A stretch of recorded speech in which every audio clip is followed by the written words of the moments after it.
Vos émissions préférées, elles sont toutes sur Radio Grand Lac. Les spéciales de Radio Grand Lac, c'est maintenant. Plongeons ensemble dans le grand bain de la vie locale. Et très heureux de vous retrouver à 13h01, justement pour une émission spéciale sur votre radio préférée. Bon appétit à celles et ceux qui sont à table et qui nous écoutent pendant ce temps. Émission spéciale où on va parler photovoltaïque, où on va parler d'une centrale photovoltaïque qui va être inaugurée à Aix-les-Bains, espace Puer, donc vendredi prochain.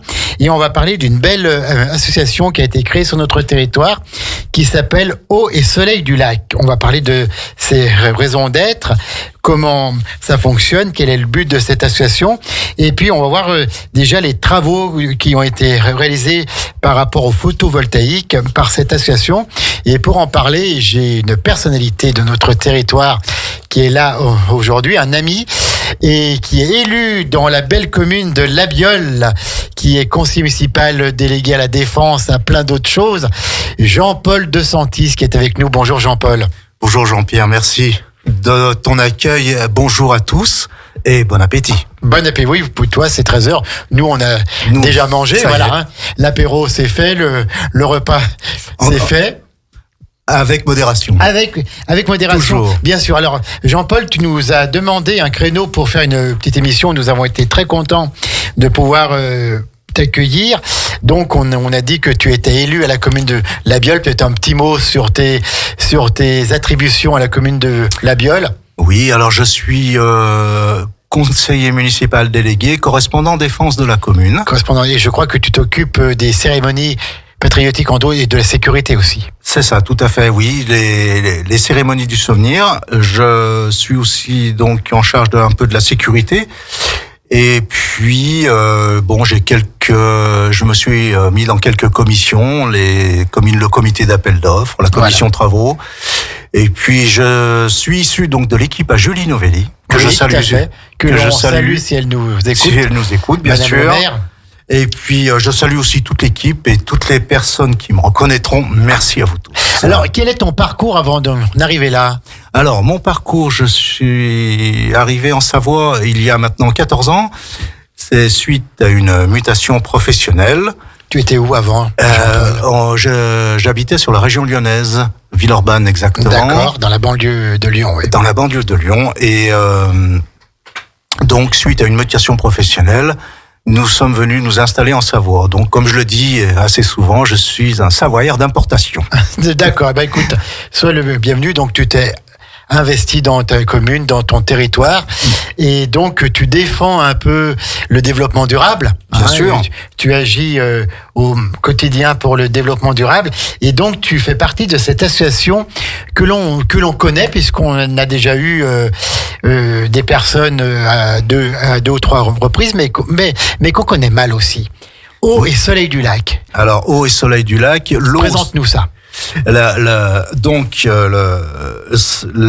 raison d'être de notre association, c'est de développer des centrales de production d'énergie renouvelable sur le territoire de Grand Lac, dans le respect du vivant et en visant l'impact carbone direct et indirect le plus bas possible. Nous sommes aussi là pour promouvoir la production d'énergie renouvelable locale et citoyenne et agir pour la transition énergétique du territoire de Grand Lac. D'accord, donc sur tout le territoire Grand Lac, sur les 28 communes, c'est une association qui a été créée quand ? Alors c'est une association qui a été créée il y a 3 ans. Voilà, j'ai plus les dates, ça y est. Oui, non mais à peu près. À peu près il y a 3 ans. De cette association a été créée une société par action simplifiée. Une SAS. Une SAS. Et donc l'association se charge des projets et la SAS se charge de les réaliser. D'accord, voilà, pour notamment des questions fiscales et autres. C'est des questions fiscales, oui, et des subventions, fiscalité, etc. D'accord, donc des projets qui sont faits sur le territoire, des projets chez les particuliers ou auprès des collectivités, auprès des professionnels ? On est plus sur des projets de collectivité pour l'instant. D'accord. Donc, vous accompagnez les collectivités quand il y a des choses à faire. Ce souci du développement durable, de la préservation de notre environnement, c'est quelque chose auquel tu es sensible depuis déjà des années, je crois. Oui, alors je suis issu professionnellement des métiers de l'énergie. J'ai travaillé à la Savoisienne, à Aix-les-Bains. D'accord. Voilà. Donc l'énergie, je sais de quoi on en parle, et surtout j'ai eu dans ma carrière quelques formations sur les réseaux d'énergie, et on se pose la question. Il faut se poser la question aujourd'hui.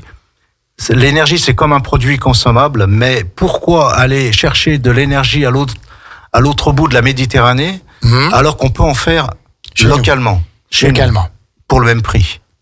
D'accord. Et donc là, tu songes au photovoltaïque. Là, pour l'instant, je songe au photovoltaïque et aussi l'énergie solaire, et l'énergie hydraulique. Et hydraulique aussi. D'accord. Hydraulique aussi. Mais pour l'instant, nos projets sont très axés sur le solaire. Alors, parle-nous justement de ces projets avant que l'on présente celui qui sera inauguré vendredi à l'espace Puer à Aix-les-Bains. Qu'est-ce qui est en cours? Qu'est-ce qui est réalisé? On t'écoute, Jean-Paul de Santis. Alors, actuellement, nous avons un projet en cours qui est pratiquement finalisé. C'est le toit de l'école de Brison, de la maternelle de Brison-Saint-Innocent. Ouais. Où on va produire une puissance de 36 kW crête, ce qui correspond en nombre de foyers, hors chauffage, et pour 3 personnes par foyer, 16 foyers. D'accord. C'est déjà très intéressant, je pense, de pouvoir alimenter. Ça peut alimenter un hameau, par exemple. Oui, tout à fait. Voilà. Donc c'est de l'énergie qui est produite sur le toit, qui sera produite sur le toit de l'école maternelle. Voilà, tout à fait, c'est ça. Et qui ensuite est redistribuée. Alors cette énergie, vendue. Cette énergie, comme tout producteur d'énergie en France, à partir d'une certaine puissance, est tenu de revendre son énergie à l'opérateur historique, qui est entre autres EDF, qui était à l'époque EDF, mais qui aujourd'hui est Engie. Engie, ouais. Voilà. Donc on revend cette énergie à Engie, on l'injecte dans le réseau, et Engie après la distribue là où il y a besoin, on va dire. Et c'est bien vendu, ou je pense que ça correspond à des tarifs qui sont réglementés, tout ça? Alors ce sont des tarifs bien sûr qui sont réglementés. On peut pas les négocier, mais bon, par rapport à ce qu'on avait prévu il y a 1 an, 2 ans, les tarifs sont repartis à la hausse. D'accord. Au niveau du rachat, donc pour les producteurs. Et puis ça stagne, ça rebaisse. Il y a une légère fluctuation, mais on a senti une petite hausse. D'accord. C'est une bonne nouvelle pour nous. Alors c'est pas une hausse phénoménale. Non, bien sûr. Mais par rapport, pour nos projets, pour la rentabilité de nos projets, c'est quand même intéressant. Donc, sur l'école maternelle, sur le toit de l'école maternelle de Brison-Saint-Innocent, va pouvoir être produite l'énergie pour 16 foyers. 16 foyers. Alors, je le rappelle, 16 foyers hors chauffage, 3 personnes par foyer. Il n'y a pas de réelle norme, mais on va dire que c'est à peu près ce à quoi ça correspond. D'accord, oui, tout à fait, en moyenne. Ceux qui font les normes ne sont pas encore tous d'accord.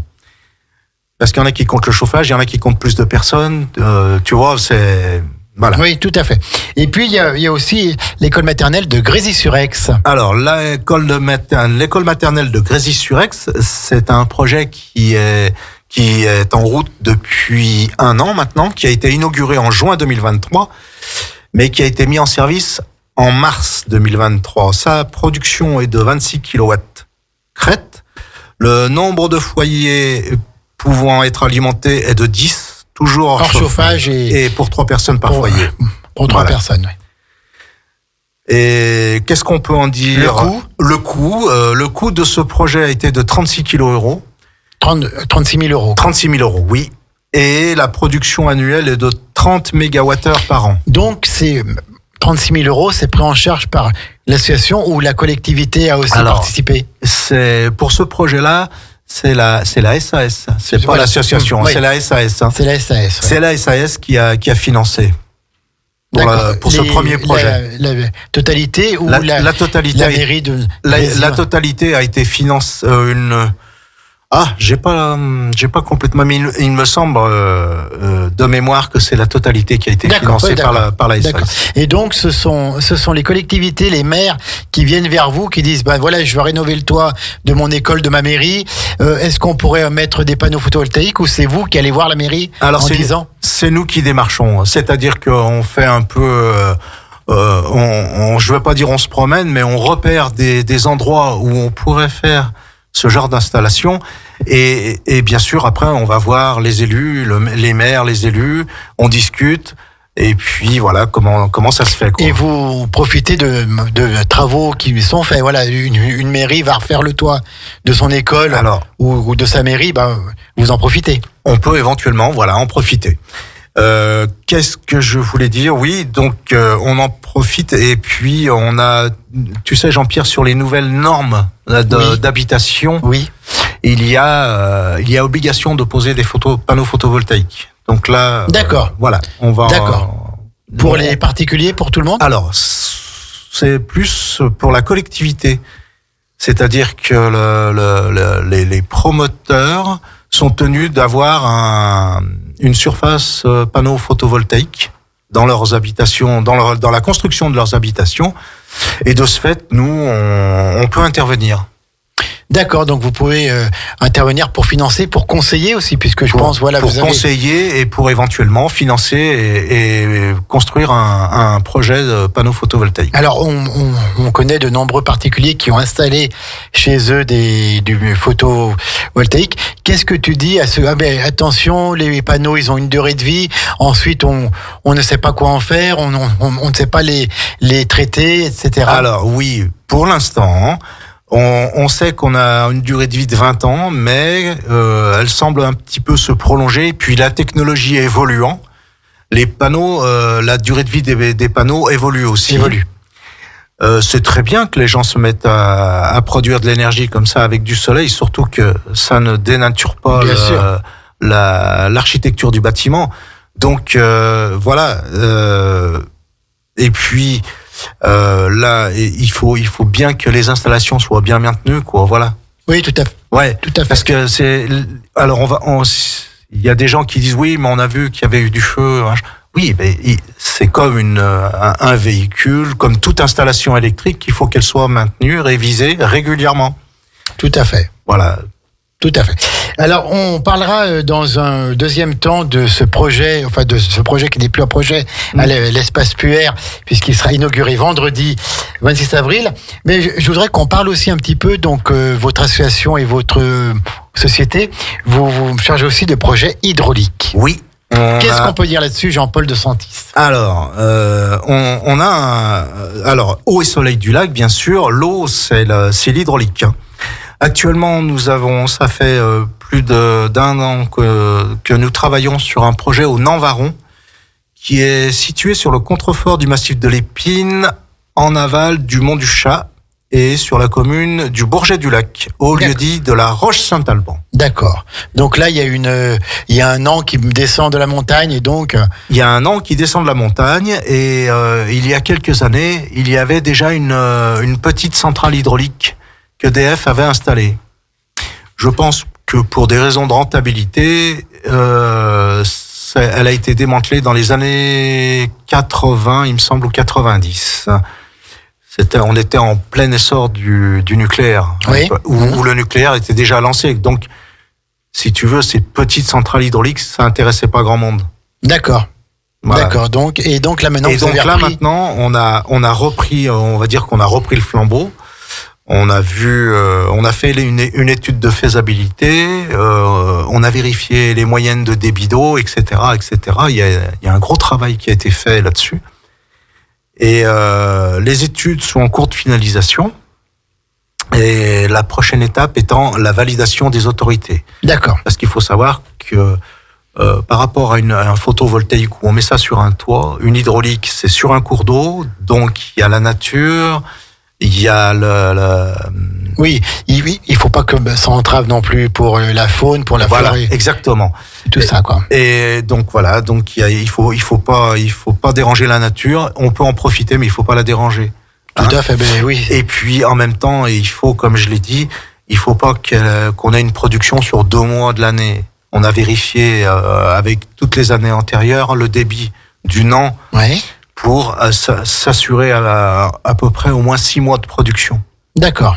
C'est-à-dire que eau et soleil du lac. Il est incollable, Jean-Paul, incollable. L'eau, c'est l'hydraulique. On va produire sur la saison froide, un peu en automne, en hiver, un peu au printemps. Et je dirais même automne, printemps, hiver. Automne, hiver, printemps. Et le soleil, donc le photovoltaïque, va prendre le relais à la saison chaude, c'est-à-dire printemps. Quand l'hydraulique baisse, le solaire monte, et donc ce sera printemps, été, automne. Automne, le solaire baisse, mais par contre l'hydraulique monte. Tu vois ? Et ça, ça nous assure. Ça fait une compensation. Oui. Pendant toute l'année, vous pouvez produire d'une part ou de l'autre. Voilà, il y a toujours quelque chose. Et il y a d'autres projets en hydraulique sur notre territoire de Grand Lac ? Pour l'instant, non. Mais pour l'instant, non. C'est le seul, parce que c'est quand même un projet qui engage quelques millions d'euros. Donc sur une association au départ, une SAS maintenant, il va falloir jouer des coudes, il va falloir jouer serré. Et je pense qu'il va falloir aussi que la centrale commence à produire avant qu'on se lance sur un autre projet. D'accord. Mais il y a des choses qui sont à l'étude. Combien de personnes, cette association Eau et Soleil du Lac ? Nous sommes environ 80 personnes. Donc, de tout le territoire ? Oui. Civil, c'est ça, c'est les personnes, ça. Hein. Oui, tout à fait. Et morale, voilà il y a quelques entreprises et quelques mairies aussi. Quelques mairies qui vont participer. Donc vous êtes membre de l'association qui est présidée par qui ? Qui est présidée par Guillaume Blanc. Actuellement. D'accord. Et à côté de ça, vous pouvez être actionnaire de la SAS. Oui, mais c'est pas obligatoire. Oui, d'accord. On peut juste être membre de l'association et s'intéresser au projet, participer à des débats, des séminaires et être en même temps membre actionnaire de la SAS, ou actionnaire de la SAS sans être membre de l'association. Voilà. Tout peut être possible. Et je crois que la Biole, tu as un collègue, Benoît Badin, que l'on connaît bien, que l'on estime beaucoup, qui est vice-président de cette association. Tout à fait, voilà. Eh bien, très bien. On va marquer une pause musicale et ensuite on présentera ce projet qui n'est plus un projet puisqu'il va être inauguré vendredi.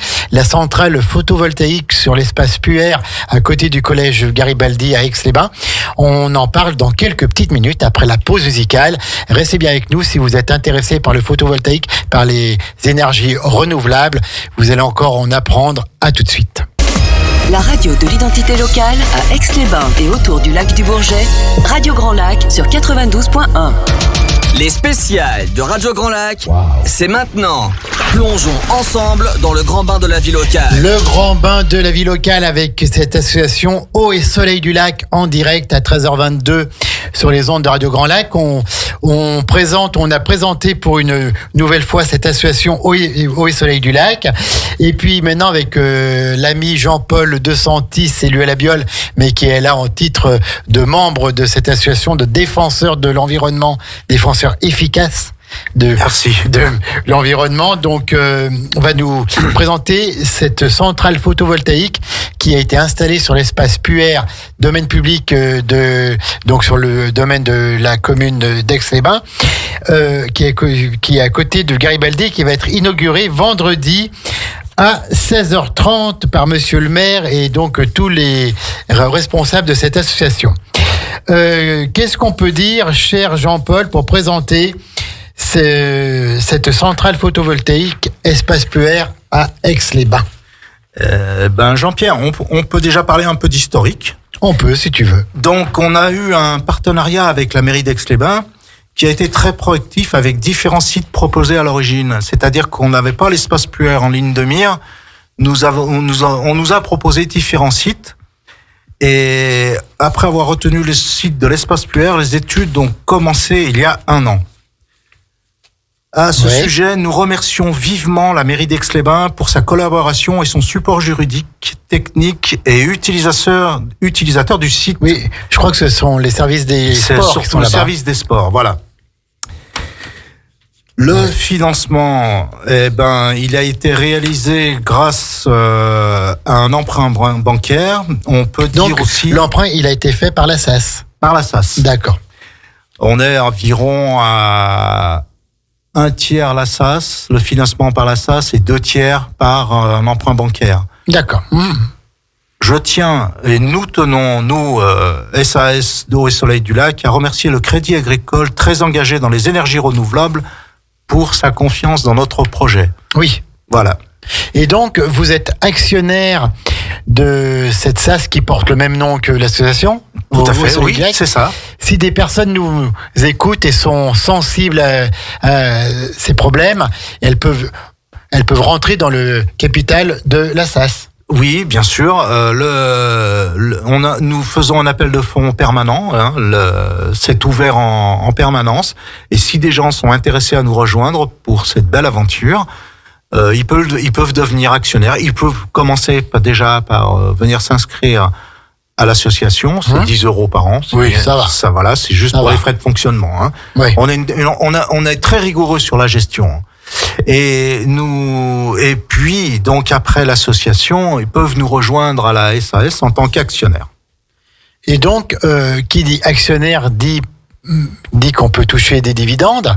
Oui. Alors, est-ce qu'on apporte en fait des fonds pour l'environnement de notre territoire, pour créer du photovoltaïque, ou pour toucher quelques subsides ? Alors, l'objectif, c'est pas de s'enrichir. L'objectif, c'est de produire de l'énergie, mais avec une gestion rigoureuse et bien sûr quelques dividendes à la clé. Alors, je dirais que pour l'instant, ça représente à peine les intérêts d'un livret de caisse d'épargne. Voilà.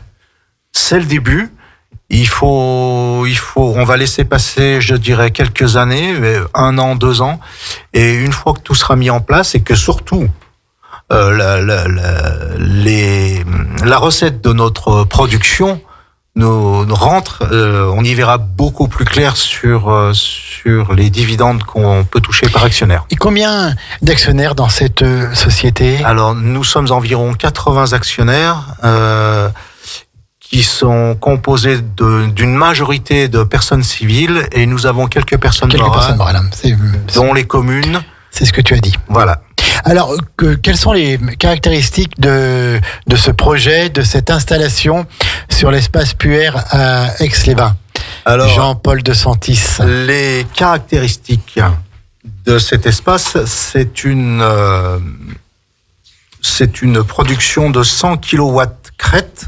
Donc, c'est énorme. C'est pratiquement 4 fois l'école maternelle. Quand tu dis kilowatt crête, c'est quoi ?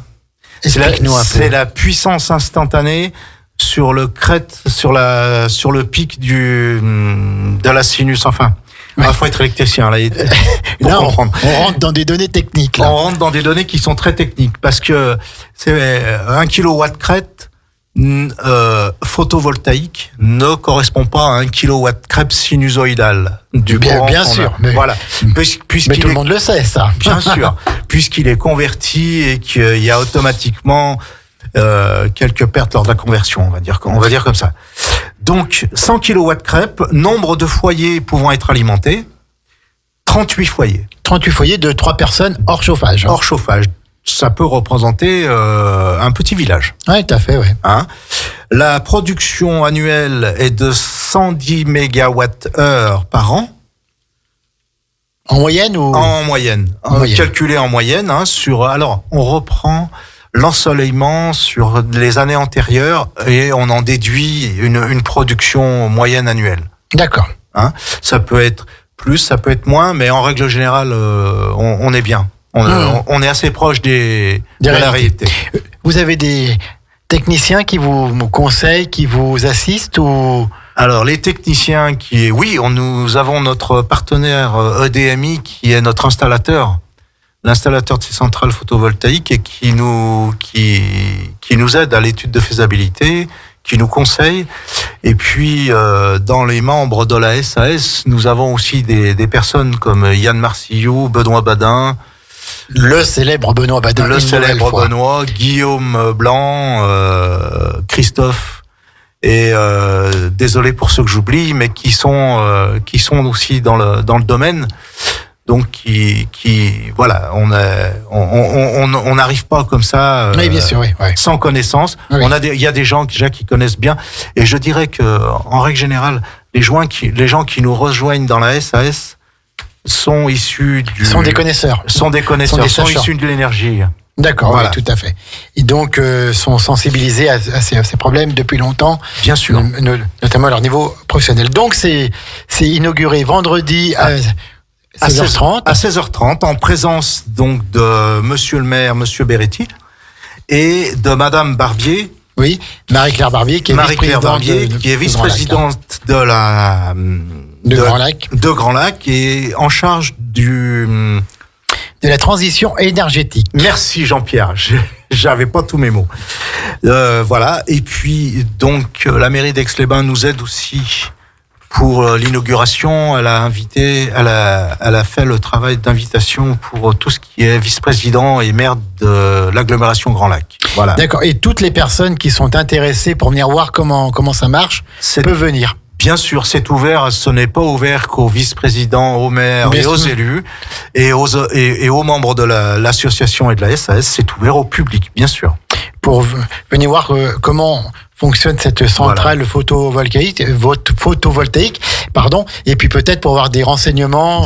Parce qu'on se pose forcément des questions. Tout à fait, voilà, c'est ça. On fait donc, c'est un peu comme une journée, je dirais presque porte ouverte, où on accueille donc le public, et surtout les gens qui peuvent venir nous poser des questions, discuter. S'ils sont intéressés, on peut les orienter soit sur l'association, soit sur la SAS.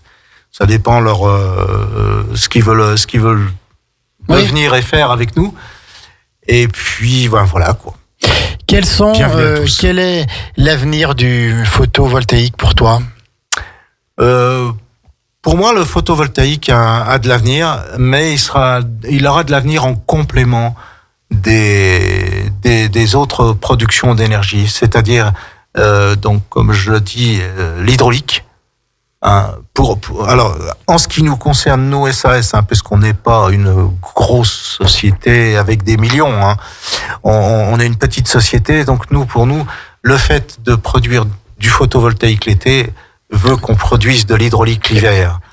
Et c'est complémentaire. C'est complémentaire. Si, avec l'augmentation du tout électrique, il y a pas de mystère, il va falloir produire. Il va falloir produire de plus en plus. Notre cher président qui relance le programme nucléaire, c'est très bien pour ceux qui sont pour et pour ceux qui sont contre. Bon, c'est un autre débat. Mais ceci dit, une centrale nucléaire, c'est pas parce qu'il a annoncé ça l'année dernière qu'elle va être construite l'année prochaine. Tout à fait. Elle va un peu de temps. Elle va produire dans 20 ans. Entre-temps, il y a de plus en plus de voitures électriques, de plus en plus de chauffage avec des pompes à chaleur, etc., etc. Et toute cette énergie, il va bien falloir la produire. Donc, nous sommes aussi acteurs de la production d'énergie en local. Eh bien, merci beaucoup. C'était Jean-Paul De Santis qui était avec nous aujourd'hui.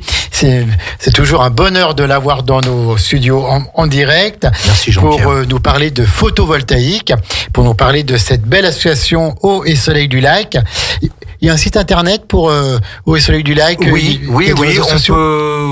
sur une barre de recherche, on peut taper Eau et Soleil du Lac. On doit trouver le site. On doit trouver le site. Alors c'est vrai qu'en tant que membre, on n'y va pas souvent, mais voilà. Et il existe. Je sais qu'il existe. Toutes les personnes qui sont intéressées par le photovoltaïque, qui veulent voir comment fonctionne une centrale installée sur un équipement public avec l'aide de la mairie, peuvent aller vendredi 26 avril à 16h30 à l'espace Puer à côté du collège Garibaldi Albins, et vous en saurez beaucoup plus. Voilà. Merci. C'est bien ça ? Oui, tout à fait ça. Merci à toi, Jean-Pierre. Merci Jean-Paul, c'était un bonheur et puis vous reviendrez parler de vos prochains projets. Avec beaucoup de plaisir. Donc là, il y a Grésy, il y a Brisant-Saint-Innocent, il y a Aix-les-Bains, peut-être d'autres projets sur Grand Lac qui arrivent. Il y a des choses en cours qui sont dans les tiroirs, mais bon, on en parlera en temps voulu. Merci beaucoup Jean-Paul, bon après-midi à toutes et à tous sur les ondes de Radio Grand Lac. On vous rappelle simplement ce rendez-vous exceptionnel vendredi 26 avril, alors pas 16h30, c'est un rendez-vous exceptionnel aussi, mais nous à 18h où nous aurons en présence en direct et en studio Patrice Lecomte, le grand réalisateur des Bronzés et de tant d'autres films, qui vient pour le week-end avec la belle équipe de l'ATCA, l'association pour le développement du cinéma à Aix-les-Bains, et donc il nous fait l'honneur de venir en direct pour une émission exceptionnelle sur les ondes de Radio Grand Lac vendredi 26 avril à 18h. Bon après-midi à toutes et à tous et puis bon vent dans le grand bain de la vie locale. À bientôt Jean-Paul. À bientôt Jean-Pierre, merci. Plongez dans le grand bain de la vie locale avec notre application 100% gratuite pour écouter votre radio préférée. Radio Grand Lac. Téléchargez-la dès maintenant et vivez l'expérience Radio Grand Lac où que vous soyez.